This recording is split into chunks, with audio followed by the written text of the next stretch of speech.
بسم اللہ الرحمن الرحیم فنقیض الضروریت المطلقۃ الممکنۃ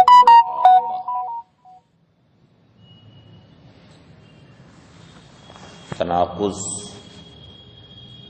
کی تعریف سے فارغ ہونے کے بعد قضایا موجہہ میں ہر ایک کی نقیض ذکر کرتے ہیں۔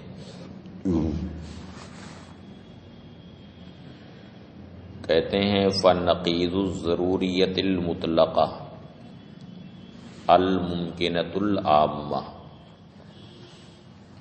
ضروریہ مطلقہ کی نقیض ممکنہ عامہ ہے، کیونکہ ظاہر سی بات ہے کہ ضروریہ مطلقہ میں ضرورت کا حکم ہوتا ہے اور ممکنہ عامہ میں سلب ضرورت کا حکم ہوتا ہے، اس میں ضرورت کی نفی ہوتی ہے، کیونکہ سلب ضرورت کا مطلب امکان۔ تو جب ضروریہ مطلقہ میں ضرورت کا حکم ہوتا ہے اور ممکنہ عامہ میں سلب ضرورت کا حکم ہوتا ہے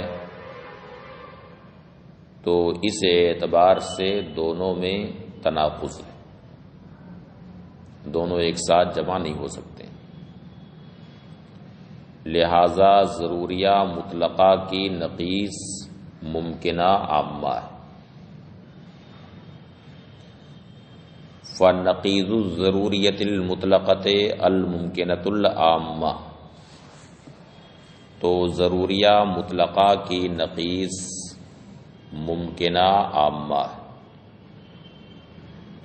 لأن سلب الضرورت مع الضرورہ مما یتناقضان جزما، اس لیے کہ ضرورت کے ساتھ ضرورت کا سلب جزمن اور یقیناً دونوں ایک دوسرے کے مناقض ہوں گے، یقینی طور پر دونوں ایک دوسرے کے مناقض ہوں گے، یعنی دونوں ایک دوسرے کی نقیض، دونوں جمع نہیں ہو سکتے۔ وَنَقِيضُ الدَّائِمَةِ الْمُطْلَقَةِ المطلقۃ العامہ، اور دائمہ مطلقہ کی نقیض مطلقہ عامہ ہے، اس لیے کہ دائمہ مطلقہ میں دوام کا حکم ہوتا ہے اور مطلقہ عامہ میں سلب دوام کا حکم ہوتا ہے، سارے اوقات میں حکم ہوتا ہے اس بات کا کہ سارے اوقات میں وہ دائمی نہیں، تو اس کا مطلب ہے کہ کبھی ہوگا اور کبھی نہیں ہوگا۔ جیسے کہا جائے کہ ضیاء المصطفیٰ ہمیشہ درسگاہ میں نہیں آتا ہے، تو اس کا مطلب ہے کہ کبھی آتا ہے کبھی نہیں آتا ہے، تو یہ بالفعل کی مثال، تو ان دونوں میں تناقض ہیں۔ وَنَقِيضُ الدَّائِمَةِ الْمُطْلَقَةِ المطلقۃ العامہ،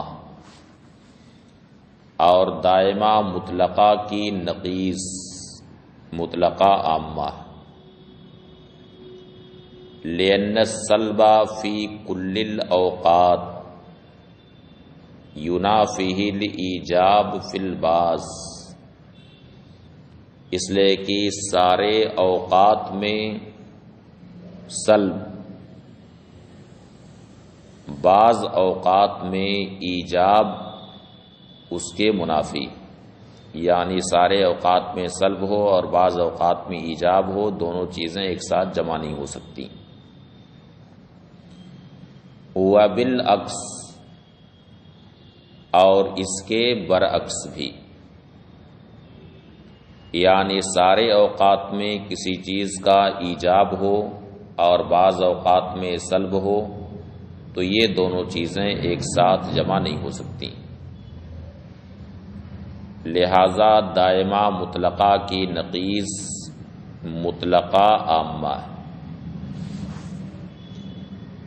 وَنَقِيضُ الْمَشْرُوطَةِ الْعَامَّةِ الْحِینِیَّةُ الْمُمْکِنَةُ، اور مشروطہ عامہ کی نقیض حینیہ ممکنہ، کیونکہ مشروطہ عامہ میں ضرورت بحسب الوصف کا حکم ہوتا ہے، یعنی وصف موضوع کے سارے اوقات میں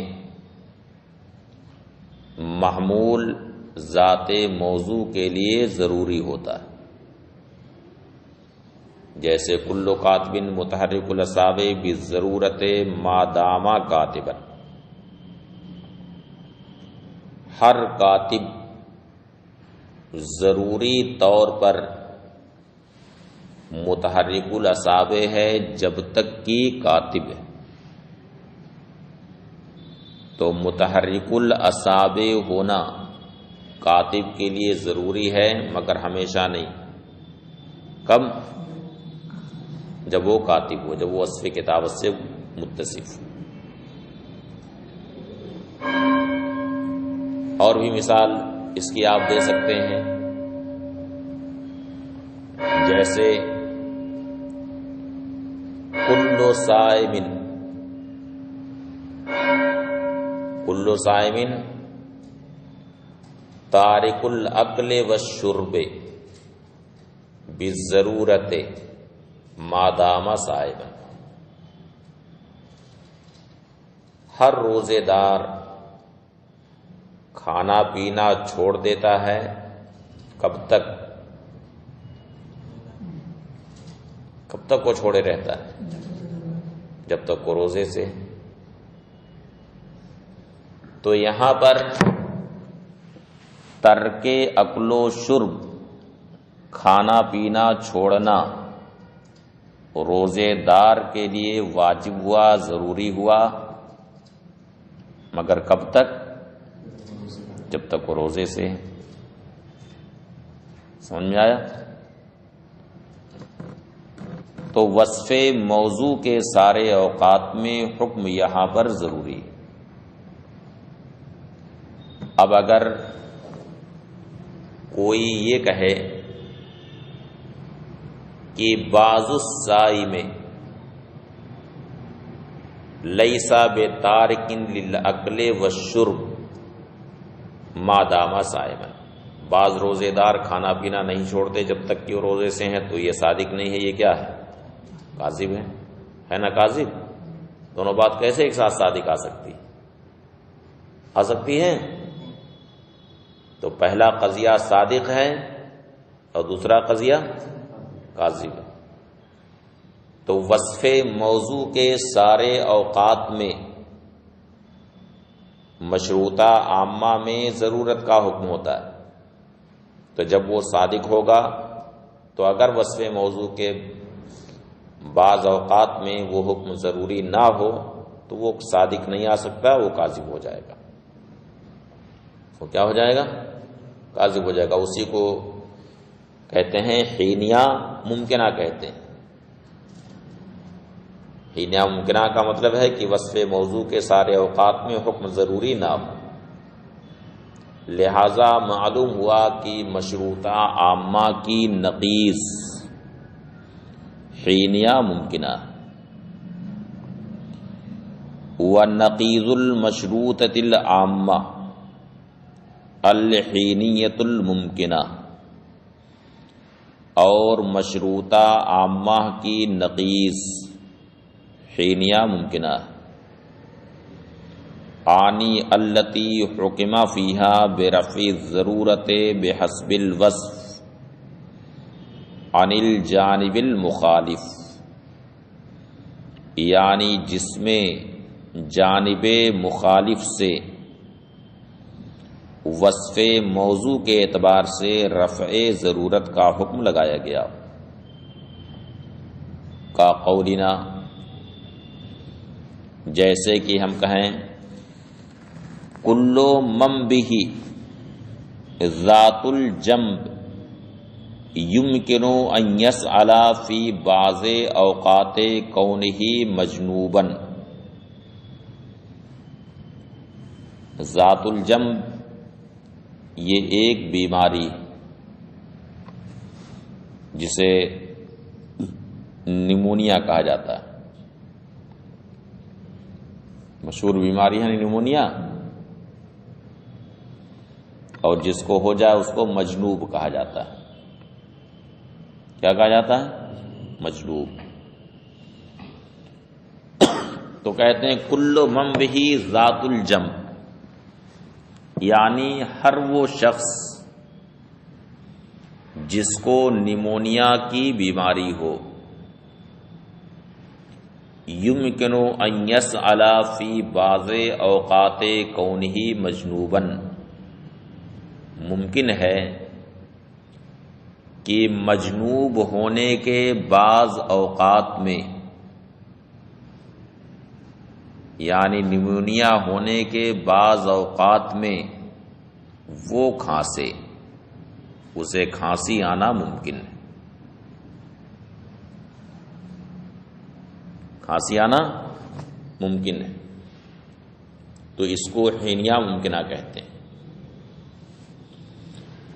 وَنَقِيضُ الْعُرْفِيَّةِ الْعَامَّةِ الْحِینِیَّةُ الْمُطْلَقَةُ، اور عرفیہ عامہ کی نقیض حینیہ مطلقہ. عنی التی حکم فیہا بثبوت المحمول للموضوع او سلبہ عنہ، یعنی جس میں موضوع کے لیے محمول کے ثبوت یا موضوع سے محمول کے سلب کا حکم لگایا گیا ہو وصف موضوع کے بعض اوقات میں.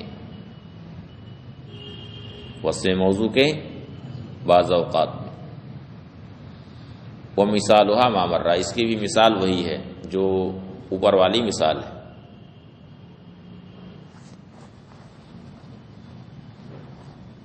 البتہ یمکنوں کی جگہ پر یہ کہنا ہوگا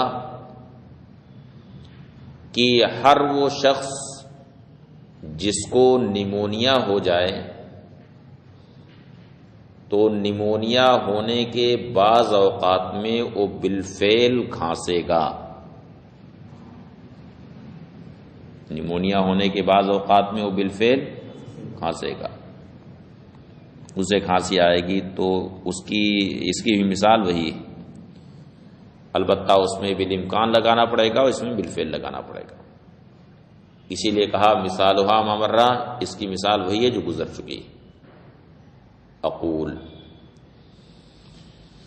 علم اولا ان نقیض کل شیء رفعہ، یہ بات پہلے جان لیجئے کہ ہر شے کی نقیض اس کا رفع ہے. ہر شے کی نقیض اس کا رفع. کسی بھی چیز کی نقیض لانی ہو بس اسی کا رفع کر دیجیے. جیسے کتاب کی نقیض لا کتاب، قلم کی نقیض لا قلم، ٹوپی کی نقیض لا ٹوپی لا قلم سوا. تو کسی بھی چیز کی نقیض لانی ہو تو اس کا رفع کر دیجیے. علم اولا ان نقیض کل شیء رفعہ، یہ بات پہلے جان لو کہ ہر شے کی نقیض اس کا رفع. وَهَذَا الْقَدْرُ كَافٍ فِي أَخْذِ النَّقِيضِ لِقَضْيَةٍ قَضْيَةٍ، اور اتنی مقدار کسی قضیہ کو کسی قضیہ کی نقیض قرار دینے میں کافی ہے. اتنی مقدار کسی قضیہ کو کسی قضیہ کی نقیض قرار دینے میں کافی ہے. حتی انا کل قضیۃ یکون نقیضها رفع تلک القضیہ، یہاں تک کہ ہر قضیہ کی نقیض اس قضیہ کا رفع ہے۔ فَإِذَا قُلْنَا، تو جب ہم کہیں کل انسان حیوان بالضرورہ، ہر انسان ضروری طور پر حیوان ہے، فنقیضها، تو کل انسان حیوان بالضرورہ کی نقیض اگر لانی ہو تو بس اسی کا رفع کر دیجیے، کہہ دیجیے ایسا نہیں، بس ہی اتنا کہنا کہ ایسا نہیں۔ سالم نے کوئی بات کہی، اب آپ اس کی نقیض لانا چاہتے ہیں، حمزہ نے کہہ دیا کہ ایسا نہیں، نقیض ہو گئی۔ کسی بھی چیز کی نقیض لانی ہو بس اسی کا رفع کر دیجیے۔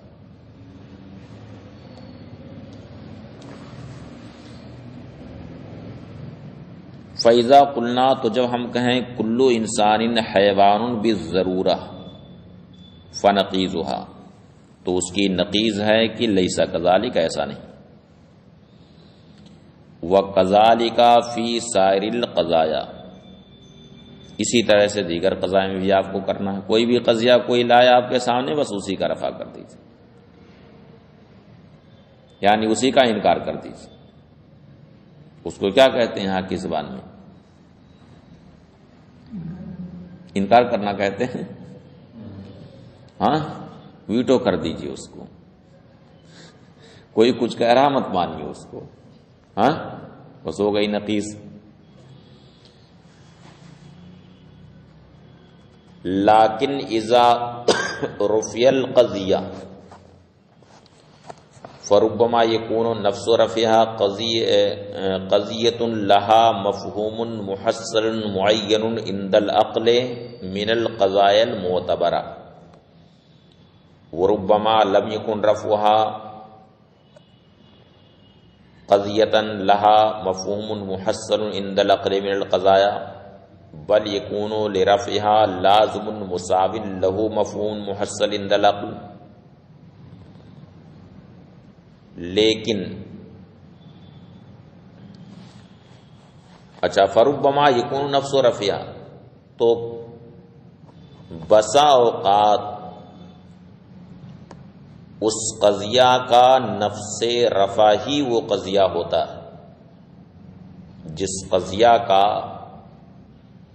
عقل کے نزدیک قضایا معتبرہ میں کوئی محصل معین مفہوم ہوتا ہے۔ یعنی قضیہ کا جب رفع کریں گے تو کبھی ایسا ہوگا کہ خود اس رفع ہی کا عند العقل کوئی محصل معین مفہوم ہوگا، اور کبھی ایسا ہوگا کہ خود اس رفع کا تو کوئی مفہوم محصل نہ ہوگا، البتہ اس رفع کا کوئی لازم مساوی ہوگا، اور اس لازم مساوی کا کوئی مفہوم محصل ہوگا عقل کے نزدیک۔ سمجھ گئے؟ فربما، تو بسا اوقات اس قضیہ کا نفس رفع وہ قضیہ ہوگا جس کا عقل کے نزدیک کوئی مفہوم محصل معین ہوگا قضایا معتبرہ میں، وربما لم یکن رفعها قضیۃ لها مفہوم محصل عند العقل من القضایا، اور کبھی ایسا بھی ہوگا کہ اس کا رفع کوئی ایسا قضیہ نہ ہوگا جس کا عقل کے نزدیک کوئی محصل مفہوم ہو، بل یکون لرفعها لازم مساو له مفہوم محصل عند العقل، بلکہ اس قضیہ کے رفع کا کوئی ایسا لازم مساوی ہوگا جس کا عقل کے نزدیک کوئی مفہوم محصل، فاخذ ذلک اللازم المساوی، تو اس لازم مساوی ہی کو لے لیا جائے گا، فاطلق اسم النقیض علیہ تجوزا، تو مجازن اسی لازم مساوی پر اس کا اطلاق، تو مجازن اس لازم مساوی ہی پر اس میں نقیض کا اطلاق کر دیا جائے گا۔ اب مثلاً سواد، اس کی نقیض لانی ہو تو لا سواد ہے، اس کی نقیض کیا ہے؟ لا سواد۔ اب اس لا سواد، یہ ایک سمجھنے کے لیے مثال دے رہے ہیں ورنہ لازم مساوی نہیں۔ اب لا سواد یہ بیاض کے لیے لازم ہے کہ نہیں؟ ہاں، بیاض کے لیے لا سواد کیا ہے؟ لازم ہے۔ یا یوں کہہ لیجیے کہ لا سواد کے لیے بیاض کوئی ضروری تو نہیں، لا سواد جو پیلا ہے وہ بھی لا سواد ہے، لال ہے وہ بھی لا سواد ہے، نیلا ہے وہ بھی لا سواد ہے، ہرا ہے وہ بھی لا سواد ہے۔ اس لیے ہم نے کہا کہ وہاں سمجھنے کے لیے مثال ہے۔ تو کبھی ایسا ہوگا کہ خود اس رفع کے لیے تو کوئی مفہوم محصل نہیں ہوگا، مگر اس کا کوئی لازم مساوی ہوگا جس کا کوئی مفہوم محصل ہوگا، تو مجازن اس لازم مساوی ہی پر نقیض کا اطلاق مجازن کر دیا جائے گا۔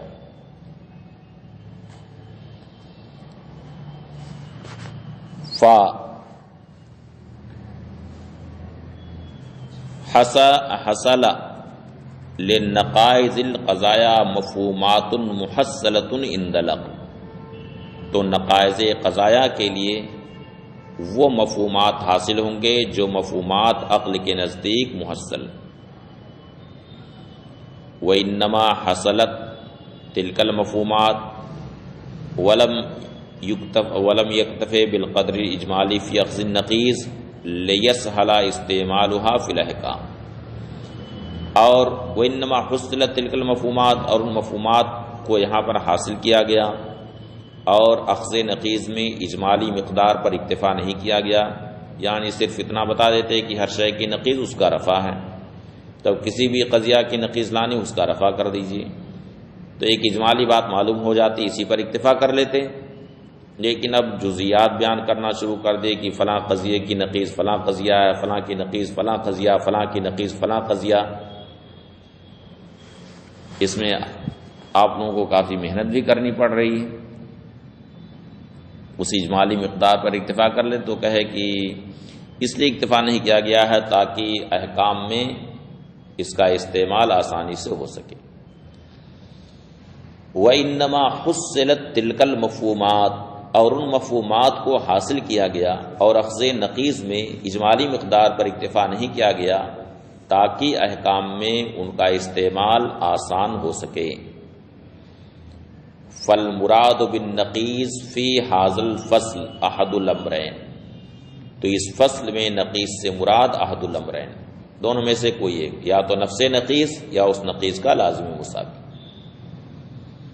وَإِذَا عَرَفْتَ هَذَا فَنَقُولُ، جب آپ اتنی بات جان چکے تو اب ہم آگے کہتے ہیں۔